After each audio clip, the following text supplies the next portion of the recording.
അടുത്തത് question number 19 നോക്കാം. A building construction work can be completed by two masons A and B together in 22.5 days. Mason A can complete the construction work in 24 days less than Mason B alone. Then Mason A alone will complete the construction work in. ഇത് 8th ചോദിക്കുന്ന type question ആണ്. ഇത് ചെയ്തു വരുമ്പോൾ എന്താവും എന്നുള്ളത് മാത്രമേ ഉള്ളൂ. 8ാം ക്ലാസ്സിലൊക്കെ ചോദിക്കുന്ന ടൈപ്പ് ക്വസ്റ്റ്യൻ ആണ്. A building construction work can be completed by A and B together in 22.5 days. അപ്പോൾ എയും ബിയും കൂടി ചെയ്താൽ ഇത് 22.5 ഡേയ്സിൽ കംപ്ലീറ്റ് ആവും. എ ഒറ്റക്ക് ചെയ്താൽ ബി ഒറ്റക്ക് ചെയ്താൽ A alone can complete the work in 24 days less than B. അപ്പോ എ എക്സ് പ്ലസ് 24 ആണെങ്കിൽ ബി എക്സ് പ്ലസ് 24 ആണെങ്കിൽ എ എത്ര എടുക്കും? എക്സ് ഡേയ്സ് എടുക്കും ടു കംപ്ലീറ്റ്. ഇത് ടൈം ടേക്കൺ ആണ് ടു കംപ്ലീറ്റ്. ഇത് ആരാണോ വർക്ക് ചെയ്യുന്നത്. എയും ബിയും കൂടി വർക്ക് ചെയ്യുകയാണെങ്കിൽ 22.5 ഡേയ്സ് എടുക്കും. എ ബിനേക്കാൾ 24 ഡേയ്സ് കുറവാണ് എടുക്കുക. അപ്പൊ ബി എക്സ് പ്ലസ് 24 ആണെങ്കിൽ എ എക്സ് ഡേയ്സ് എടുക്കുള്ളൂ. അങ്ങനെയാണെങ്കിൽ എന്ന് നമ്മൾ എടുക്കുന്നു, എക്സ് എടുക്കുന്നു. അങ്ങനെയാണെങ്കിൽ എക്സിന്റെ വാല്യൂ ആണ് കാണുന്നത്. അതാണ് question. Then Mason A alone will complete the work in എത്ര ഡേയ്സ്? അപ്പൊ എക്സിന്റെ വാല്യൂ എത്രയാന്നുള്ളതാണ് ക്വസ്റ്റ്യൻ. അപ്പൊ ഇത് നമ്മൾ ചെയ്യുന്നത് 8ാം ക്ലാസ് നമ്മൾ ചെയ്തിട്ടുണ്ടാവും. യൂണിറ്റ് വർക്ക് എന്ന് പറഞ്ഞ കൺസെപ്റ്റിലാണ്. Unit work a X days കൊണ്ട് ഇത് കംപ്ലീറ്റ് ചെയ്യും. എ എക്സ് ഡേയ്സ് കൊണ്ട് ഇത് കംപ്ലീറ്റ് ചെയ്യുമെങ്കിൽ എ ഒരു ദിവസം എത്ര യൂണിറ്റ് വർക്ക് ചെയ്യും? എ ഒരു ദിവസം എത്ര യൂണിറ്റ് വർക്ക് ചെയ്യും? 1/x യൂണിറ്റ് വർക്ക് ചെയ്യും. എ ഒരു ഡേ എത്ര വർക്ക് ചെയ്യും? 1/x യൂണിറ്റ് വർക്ക് ചെയ്യും. ബിന്റെ കേസിലാണെങ്കിൽ ബി എക്സ് പ്ലസ് 24 ഡേയ്സ് എടുക്കും. അങ്ങനെയാണെങ്കിൽ ബി ഒരു ഡേയിൽ എത്ര വർക്ക് ചെയ്യും?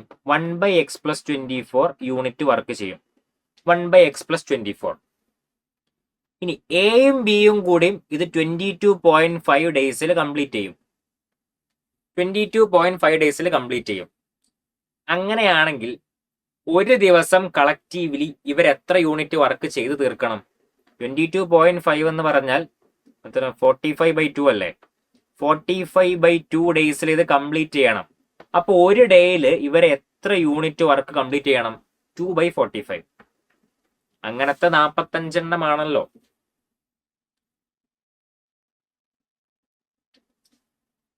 (45/2). അപ്പൊ ഇവർ 2/45 യൂണിറ്റ്സ് വർക്ക് എന്ത് ചെയ്യണം? കംപ്ലീറ്റ് ചെയ്യണം. അങ്ങനത്തെ 45/2 22.5 അല്ലേ? അപ്പൊ ഇവർ ഒരു ഡേ 2/45 കംപ്ലീറ്റ് ചെയ്യണം. ഈ 2/45 വന്നിട്ടുണ്ടാവുക എന്റെ ഒരു ദിവസത്തെ യൂണിറ്റ് വർക്ക്, അത് 1/x. ബിന്റെ ഒരു ദിവസത്തെ യൂണിറ്റ് വർക്ക് 1/x പ്ലസ് 24. ഇതാണ് ഇവരെ കണക്ട് ചെയ്യുന്ന ഇക്വേഷൻ. അത് യൂണിറ്റ് വർക്ക് വെച്ചിട്ടാണ് നോക്കുന്നത്. അതായത് എ ഇത്ര ദിവസം കൊണ്ട് ഇത് കംപ്ലീറ്റ് ചെയ്യും. അങ്ങനെയാണെങ്കിൽ ഒരു ദിവസം എ എത്ര വർക്ക് ചെയ്യും?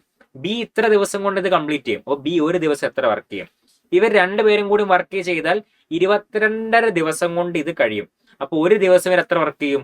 2/45 ആണ് ഇവരുടെ കമ്പൈൻഡ് യൂണിറ്റ് ഓഫ് വർക്ക്. അത് വന്നിട്ടുണ്ടാവുക എയുടെ ഒരു യൂണിറ്റും ബിയുടെ ഒരു യൂണിറ്റും കൂടി കൂട്ടുമ്പോഴാണ്. അപ്പൊ ഇതാണ് ഇവരെ കണക്ട് ചെയ്യുന്ന ഇക്വേഷൻ. ഇത് സോൾവ് ചെയ്ത് എക്സ് കണ്ടുപിടിക്കുക. അതായത് ഇവിടെ വരെ ചെയ്തെത്തുന്നു. ഇനി ഇതെന്താവാൻ പോകുന്നു? ഒരു ക്വാഡ്രാറ്റിക് ഇക്വേഷൻ ആവാൻ പോകുന്നു. ക്വസ്റ്റ്യൻ അപ്പൊ ക്വാഡ്രാറ്റിക് ഇക്വേഷൻ പറഞ്ഞ ചാപ്റ്ററിലാണ്, പക്ഷെ കോൺസെപ്റ്റ് വരുന്നത് 8ാം ക്ലാസ് എന്നൊക്കെയാണ്. അപ്പൊ 2/45 is equal to x plus 24 plus x plus 24 into x. ഇനി അത് ക്രോസ് മൾട്ടിപ്ലൈ ചെയ്യുന്നു. 2x into x plus 24 equal to 45 into 2x plus 24. അപ്പോ 2x square plus 48x equal to അപ്പുറം 90x plus 45 into 24. ഒരു 2 കൊണ്ട് divide ചെയ്യാം. 24x 45x 45 into 12. 45 into 4 എത്ര? 180. 45 into 12 540. x square -21x - 540 = 0. 540 എന്ന് പറഞ്ഞാൽ 18 × 3 ആണ്.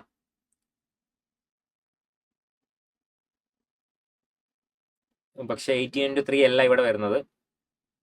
സം ഓഫ് റൂട്ട്സ് 21 ആണ്. 540 18 × 30 -18 × 30.